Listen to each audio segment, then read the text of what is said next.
Hello, welcome to the Kitchen Spy. My name is Kate and here's another video, but a different video. So if you're used to joining me, then usually on Sundays I do a recipe video, but because I've had a bad back this week, I've just not really felt like standing up in the kitchen very much and doing a video because they take quite a lot of time to do. So anyway, what I've done this time is something completely different, and I understand if you don't want to watch it, but I hope you do. So this is just a great big catch up really. So I've got some lunch ideas here for you. I've also got how I do my rhubarb compote, which I use on cereals and is really delicious. And also for those of you who ask about Jess quite a lot, I've done a history of Jess and of course a greenhouse update. So thanks for joining me. To make it more palatable, I've put timings down below so that you can skip to the bits that you want to see. So in terms of lunch ideas, one of the things that I like to do is, and it keeps me full up, is to try and have a hot lunch if I can, even if I'm going to have a hot dinner. So what I do is I batch cook things. So as you can see here, I've cooked a chicken and mushroom curry. It's one portion in one pot and it's 230 calories, and that way I know that I can always take that out of the freezer. I'll do a great big batch and then I take them out of the freezer and serve them with whatever I've got to hand. And here I had actually got a little bit of a naan bread, so that's a lunch that's just about 350 calories and really tasty. And I think the important thing is that it's just there ready in the freezer. Then this is something that I do quite a lot as well. So obviously with the vegetables that you've got left. So this is just leftover veg, and as you can see here, it's just some cabbage. And I've just served that with a slice or a couple of slices of sandwich meat and some mustard on the side, and then just some Bisto Best gravy over the top.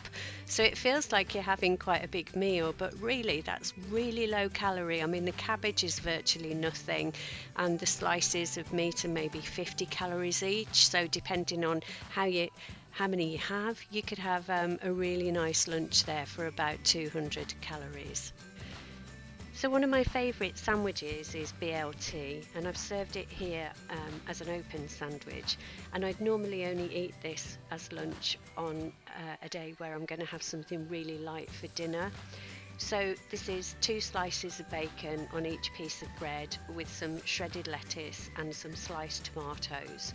And then the sauce that I use, I make up by doing a tablespoon of tomato ketchup, a tablespoon of low-fat dressing, so I use my Mary Berry dressing, and then some sprinkling of cayenne pepper, maybe half a teaspoon because that comes out quite spicy then. Then with salt and pepper, just spread it on there and it's absolutely delicious. One of my favourite sandwiches. Then something I have quite often is what we term a big salad.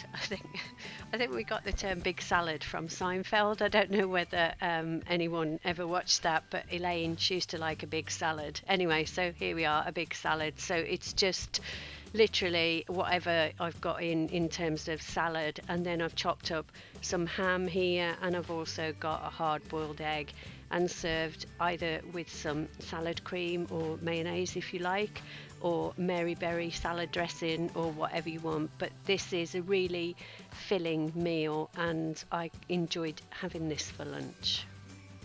Then the last idea I'm going to share with you in terms of lunch ideas is soup.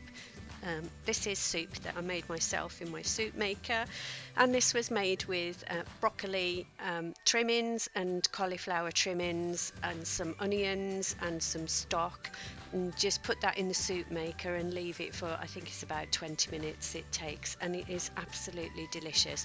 But you can use whatever vegetables you've got in, and it's really low calorie, and because you're using trimmings and things, it's free really. Anyway, so those are the kind of lunch ideas I wanted to share with you today. But if that's something any of you might be interested in seeing a proper video on, where I can perhaps give ideas or recipes, then please let me know in the comments down below, and I'd be really happy to do that.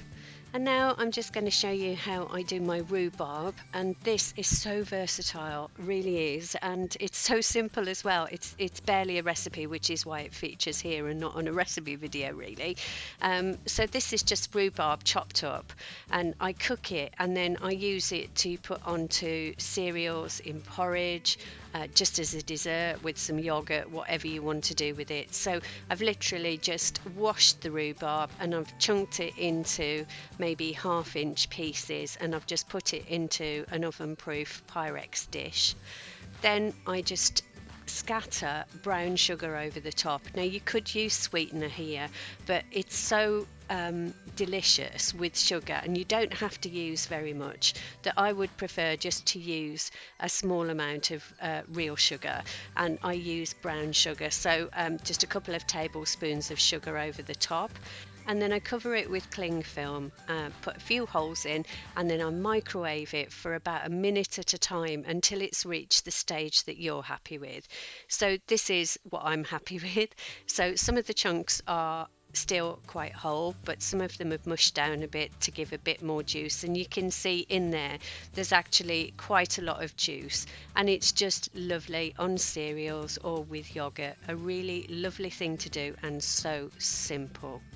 So yeah, there we are. That's the end of the cooking bit of this very messy, all over the place video, but please forgive me. I hope you are going to enjoy it anyway. And now we'll have a look at what's going on in the greenhouse, because things are coming along there quite nicely. So today I'm going to be using all of those pots, and I am going to be potting up some of the plants that are in these trays here.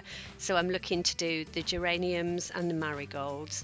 So I've got my bag of peat here, and my husband put it on a platform for me so I wouldn't have to bend down because my back is still not right. And you can see that the tomatoes there are looking really good. I've seen pictures of other people's tomatoes which are much further on than this, but I have to remember that we live in quite a cold area. We live at a fairly high altitude, certainly compared to a lot of people, so I think we're going to do just fine with these. I think we're generally about a month behind everyone else in terms of where we are gardening wise, so I think we'll be fine. I just need to be patient. So yes, I'm going to pot all these on, and then I'll show you how I get on. And here I am. The tomatoes haven't changed clearly, but I have potted on the geraniums and the marigolds. So I've got African marigolds and I've got French marigolds as well, and these just remind me of my dad. He used to grow them and give them to all of us for our bedding plants in our garden, so that's what I'm going to do with them. In fact, I think what I'm going to do is put them into pots for the patio. So I'm just going to grow them on a little bit more in the greenhouse until they become a little stronger. And then the same with the geraniums. I'm intending on putting those into pots on the patio. I love geraniums. I think they're just so beautiful and a real cottagey kind of old-fashioned plant. So I am looking forward to getting those done. Then these are my coriander plants. I am absolutely delighted with those. Then that is thyme, another coriander plant, and that is thyme. I think I'm going to have to thin those out. I'm not sure what to do there.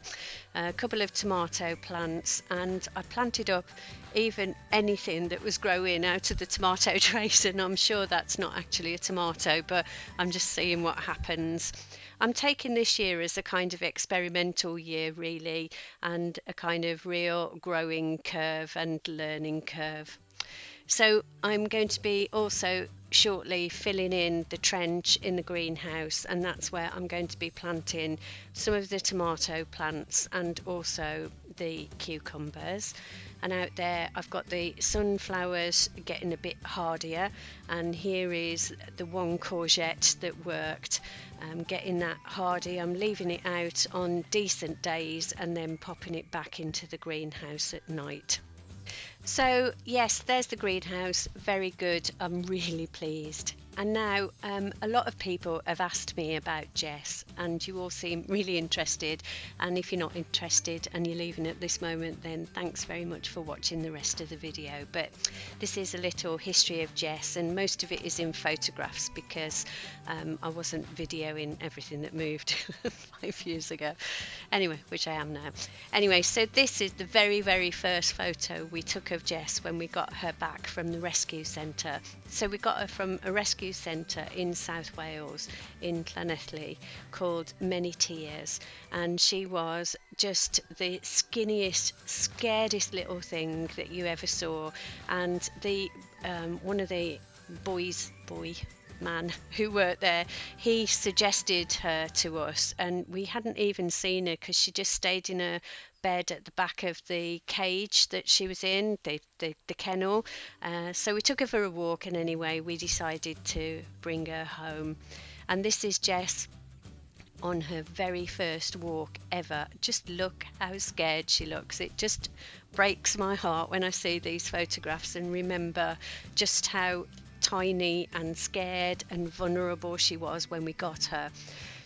We don't really know much of her history, and she wasn't called Jess when we got her. They didn't know what her name was when they first found her, so they called her Jana, which she's not a Jana, she's definitely a Jess, so we changed her name. And she'd actually had puppies in the rescue centre, so all of her puppies had been weaned and found other homes, and so it was just Jess who was left. And yeah, like I say, she didn't push herself forward at all. She was in a kennel with a boy dog called Toby, and he came forward, but we didn't even notice her. So this is her when we first got her home. She was so skinny, really skinny, and we wanted a collie because we'd always had collies before. And anyway, this gentleman, he's been a man and a gentleman, but there you go, this bloke, he recommended Jess to us because I don't think we would have naturally been drawn to her, because she actually looked more like a kind of whippet than a collie. She'd got really short fur and a very thin tail, so it was almost like a stringy tail. Anyway, she was very thin, as you can see here. And over the days that passed, she got more and more adventurous and wanted to see things, so she started looking out the window like she's doing now. She's permanently sat on this window sill now. She loves looking out of it. The squirrels are out there, but look how skinny she is. None of that really lustrous fur that we're so used to seeing on her now. And our old dogs, we had a dog called Ruby, who was a red collie, and Juno, who was a black and white collie, and both of those had got really gorgeous personalities, just really filled the room, and everyone loved them. So when we first got Jess, it was really weird because we weren't even sure that she'd got much of a personality, and we were very wrong about that. But it took her a while to settle in, and in fact it took her nearly 2 years to start to play with toys with us, but now she loves her toys. And this is her a side-on shot. Look how skinny she is there. So this is in a place called Poppet Sands, which is in Pembrokeshire. Actually, it's just on the border of Ceredigion and Pembrokeshire, and it's near to where we've got our caravan. And not that we can go there at the moment, obviously, but anyway, this was the first time that she'd been to the beach, and she was just astounded. She just stood on the edge of the beach and she just looked out at everyone and was just like, wow, what is this? From the very first time that we took her out, she was really into views, and what she does quite a lot is if she sees something that she's really attracted to or that takes her interest, then she'll lift one of her paws up, and that's why we think she probably has got some retriever in her somewhere, or a spotting dog or a hunting dog or whatever. Anyway, so this was Jess on the beach, and this was Jess a few minutes later once she realised that she could run around on the beach. Just look how skinny she was there, and if you have a look at her tail, it literally was just a kind of stringy thing hanging down, and we didn't realise she was going to end up being the dog that she is. But she started here to just feel her feet, I think, and just really enjoy herself. And to this day, she absolutely loves being on the beach. And as you can see here, she dances a jig. She just absolutely loves it. She runs along the waterline, chasing the waves, biting the waves, and she just goes absolutely mad. She'll do roly-polies and just make herself exhausted with running around. She's just so happy, and it's really these trips to the beach, I think, that started to bring her out of herself and more to the dog that we know today.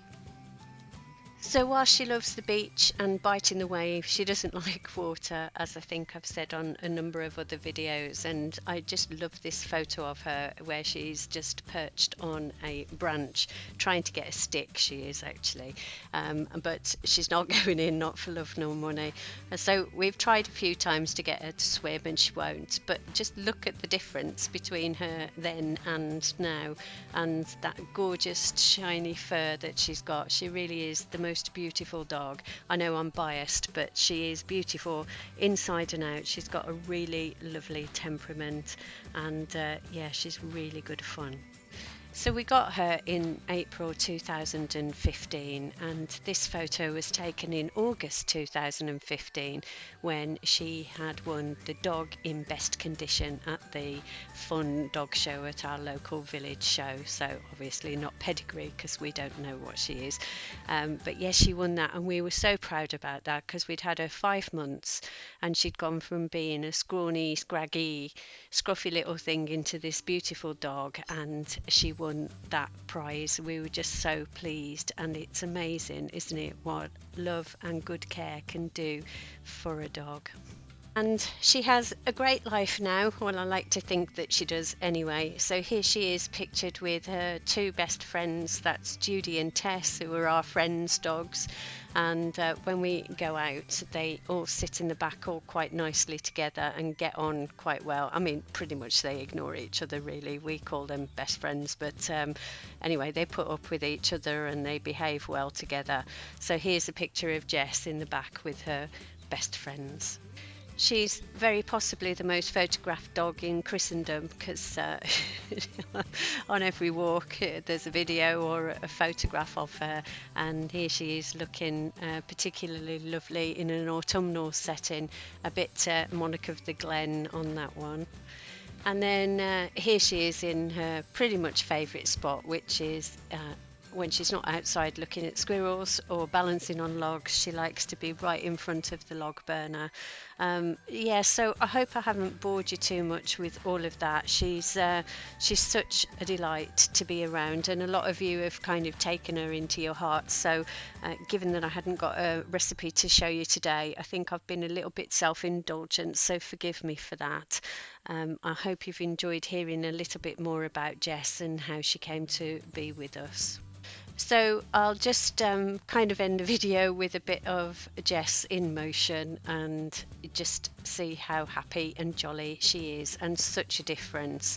She's not fat, by the way. She's just got so much fur. She's quite skinny underneath all of that fur, but previously she was just very, very skinny and also hadn't got much fur. So yes, that's the story of Jess, and I hope you've enjoyed watching the photographs and seeing how she's changed. And I would thoroughly recommend, if anybody is looking for a dog, to get a rescue dog. They just give so much. I know it's difficult sometimes and you don't know what baggage they come with, but I think if you give them love, they give you so much more in return. Anyway, so that's a weird old video. If you've made it this far, thanks very much. Really appreciate it. And thanks so much for watching all of my videos, and I'll be back to normal next week. And I think the recipe I'm going to be doing next week is a lemon polenta cake, a gluten-free lemon polenta cake. And I'll be back on Wednesday with Meals of the Week, and of course on Friday with another shopping haul. So I hope you're well, I hope you're safe. Thanks so much for watching, I really appreciate it. If you're already a subscriber, especially thank you to you guys. And if you're not yet a subscriber and you feel like you might want to, there's going to be a button coming up soon which you can click and hopefully become a subscriber and join us here on this channel. And click the notification button, and then you'll hear when I put a new video up. Anyway, so thanks very much for watching. If you did like the video, give it a thumbs up. You take care, stay safe. See you on the next one. Bye bye.